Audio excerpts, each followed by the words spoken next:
together. This is the first time I didn't do a list with her. So I did this list on my own. We're probably ashamed of our behavior, but it is what it is. I am ashamed of the language because I do have somebody listening in that is well, let's just say she's under the age of 17, and she's already probably heard way too much. But I did warn her mother that the things get a little coarse. I think when you speak in relative terms, we've been pretty good tonight so far. Now, that's only because I've only had one drink. You have been pretty good. You have been pretty good. Yes, you have been. I just warned her. I've only had one drink, and that's what I'm sticking to. She just said, she might want to call and say hi. I said, I have no problem with that. Just be warned that they do get a little coarse on here. And the show's called Drunken Horror Adventures. They're drunk. I mean, well, Vic's not drunk, and I'm only one in, so it is what it is. We can do well. Man, well, I tell you what, if you're out there, going fast too. Already, but they are better this time. They are better. This is us on a well-behaved night. So, all right, Vic, you're up with your number 6, my friend. Number 6 is Killer Clowns from Outer Space. Vic, I have to tell you, I think that's a little low for you. I'm surprised. Why? But then again, it was not your favorite scare zone at, I don't know. I thought you liked Killer Clowns more than that. Maybe I'm just thinking of Tyler too much, my cousin. Maybe it's just not, I don't know. I always thought that you had a higher opinion of it. No, it can't make my top 5. When you look at my top 5, I'm like, nah. No, that's crazy. I'm surprised. I think it's slightly overrated. It's one of those things. I guess it could go the way of Child's Play. A normal person doesn't know what the fuck they are, but horror fans love the shit out of it. Yeah, it's a little overrated, but I enjoy it. All right, Blake, you're up with your number 6. About to hang up, and I'll call back from my cell phone in a couple minutes. Cool. Talk to you in a minute. All right. Yep, right. My number 6 is a little bit different. I didn't see this movie till very recently, the whole thing. I saw it in bits and pieces when I was, a kid. But I really wanted to sit down. It was a couple of years ago. I sat down and watched it at Christmas time, oddly enough, because that's when you watch this movie. Really wrong time. My number 6 is They Live. And it's just a great movie. The effects are good. You've got Roddy Piper. You've got Keith David, you've got, it's Carpenter. There's just nothing I could say about this movie that's bad. It's a product of its time. There's some cheesiness. There's some 80s, hair and jeans and, fashion and, there's shameless plugs of things there, probably, I don't recall offhand, but I'm sure there was Coca-Cola or something shown in there, we're talking New York or, whatever. So, despite all that, it's a great movie. And Roddy Piper was just cool. He was just awesome. I liked him as a wrestler. I liked him as a personality, and out of his wrestling. And I thought his appearance in the movie was definitely a good choice. And I'm only sorry he didn't get to do more films because I thought he would lend himself very well to that medium. This is an update while we're waiting on Vic to call in from his cell phone. Wanted to give everybody a heads up as to what's going on with the online tournament with some of these movies we've just mentioned. Okay, so let's get into it. Friday the 13th, Part 7, was in a play-in game against Poltergeist 3.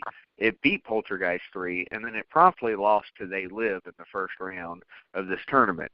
They Live is sitting in the finals right now, battling it out with Child's Play. So there's your answer on where a Child's Play sits. They Live and Child's Play are in the finals right now, and we've got about 26 minutes left on the poll. So if you're listening live, you can still go vote at facebook.com/drunkenhorror. You're going to have to scroll down a little bit because it is a little further down the page. We share a lot of shit on our page, so what can I say? We got to stay active. Where did Street 4 fall? I missed that. Nightmare on Elm Street Part 4, it was edged out by Child's Play in the first round. Barely. After it got you got the personality factor. Chucky's personality, Freddy's personality. Chucky is a little bit more abrasive in certain things, and plus he was newer. And you've got the kickoff. It's the kickoff of the series. You know what I'm saying? So that always gives a movie an advantage. Most kickoffs are better than. I guarantee you. that some of the people watched that film because Kevin Yeager did the makeup for Nightmare 2 and Nightmare 3 and Nightmare 4, and then he did the little hand with the little hand, it's a hamburger helper hand, and then he did this, he designed the Chucky doll, and then he went on to do the Crypt Keeper. So you're basically seeing the evolution of Kevin Yeager as a special effects artist and a genius throughout his career, starting in 1985 and going forward until the 90s. So you're definitely seeing it there. So, Vic, you missed it. Blake had They Live at number 6, and then that leads me to my number 6. This, again, is currently sitting in the finals. It knocked off A Nightmare on Elm Street Part 4 in the first round. It beat Night of the Demons in the second round. It beat Killer Clowns from Outer Space in the semifinals. And now in the finals, it's barely losing right now to They Live. But Child's Play is my number 6. So remember when I said, Blake, you weren't far off from me? You had it at 7. I have it at 6. My opinion on it being both overrated and underrated is kind of like perfect for it to be number 6 now. I think that's about right for it. I think Child's Play is great. It's a much better start to a series than like Leprechaun. And it's right about there with Hellraiser, I'd say, in my opinion of these movies. I love them both. Child's Play is good. It doesn't have the rewatchability of some others just because there's not a lot going on with Chucky until later on in the movie with him doing shit. I just don't really care about seeing Andy throughout the whole fucking movie. So Child's Play gets a number 6 for me. I love it. It just doesn't get the repeated viewings that a lot of these others do on my list. So that's where Child's Play sits. Yeah. And somehow it's in the finals, but fuck, what can I say? I think it had the second highest IMDb score behind the one that it's playing in the finals, They Live. So this shit usually bears out exactly how IMDb says it is. All right, Vic, you're up at number 5, my friend. It's hard to believe we're in our top 5 now, and this is where the fucking best of the best are as far as I'm concerned. These are the ones that might be great. My number 5 is Halloween 4. It's crazy. I hadn't even thought about the fact that you hadn't ranked Halloween 4 yet. So Vic obviously has a higher opinion of Halloween 4 than us. Vic, get into Halloween 4 without talking about Danielle Harris because she wasn't hot then. You can't even talk about that. You're going to get in trouble. And first of all, it's horrible. It is. You got to be careful about stuff like that. I don't know, man. First of all, like you said earlier, the opening sequence is great. And I like with George Wilbur. I like him a lot. Yeah. And what the fuck was that? They had the best haunted house at Universal this year. No, seriously. It was good, dude. The movie, it was good. Yeah, it was. It was so good. But the movie itself, there's something about it. And yes, I get past the horrible mask. I don't care as much about the traditional mask as you, I guess. So it doesn't hamper my feelings towards it. I thought he was a good bring Michael Myers back to the screen type thing. I just really enjoyed it. I mean, I agree with you. At this, when I watched the movie, I feel like they should have kept the bandages on him because they look better than the mask. You know what I'm saying? That's all. I feel it. He was fucking sweet in those bandages.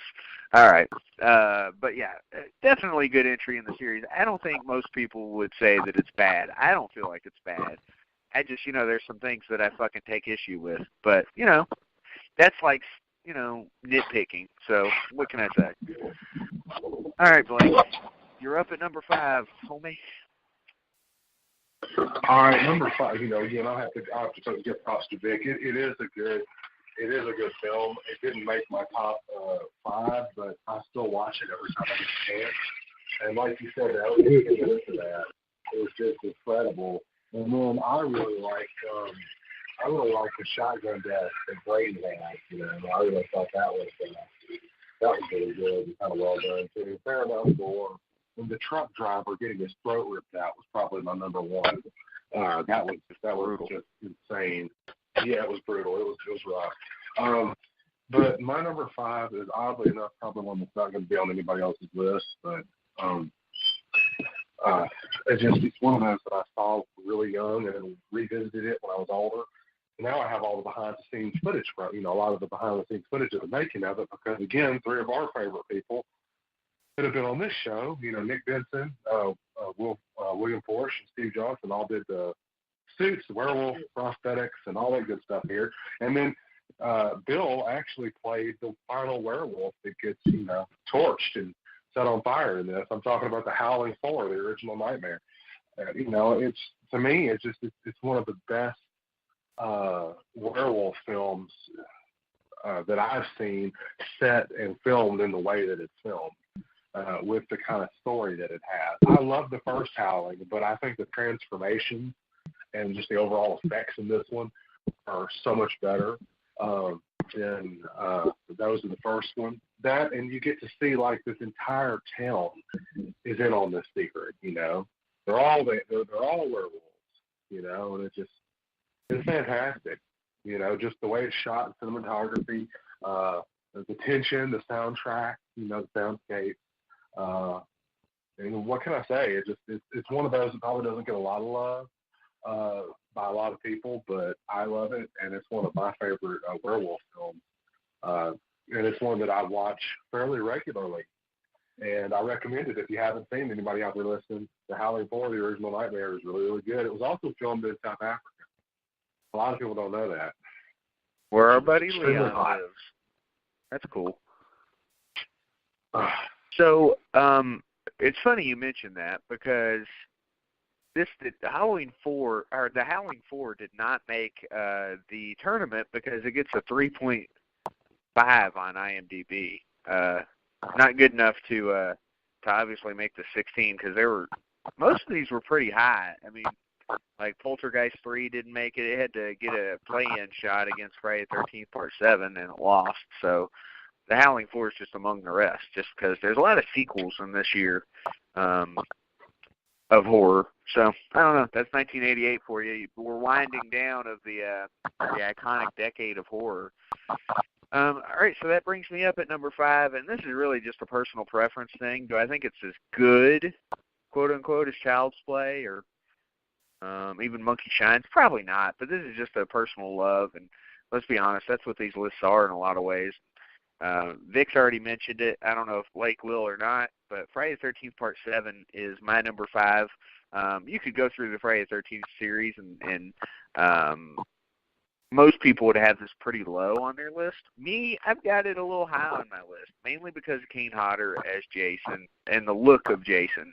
When I was a kid, I used to draw a lot, and I would draw Jason a lot. Now, if I did that now, I'd probably get kicked out of school, because that's the fucking thing that people like to do.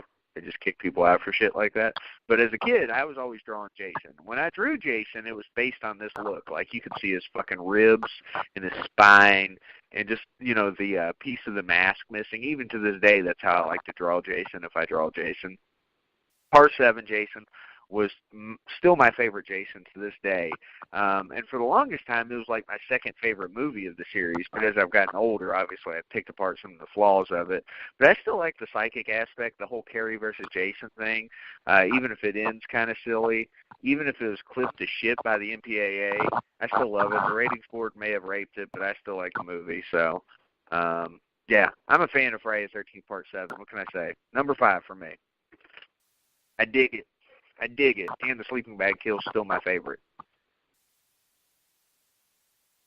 So, Vic, you're up at number 5 now, my friend. Number 5 or number 4? Number 4, I'm sorry. All right. Don't throw me off like that. Anyway, Yeah, my number 4 is, I don't know, something both of you have already hated on a little bit. And it's something, it's a big part of my childhood. So, yeah, obviously Child's Play. Did I hate on it, though? I think so, a little bit. I said it was underrated and it's overrated. Yeah, it's like total hating.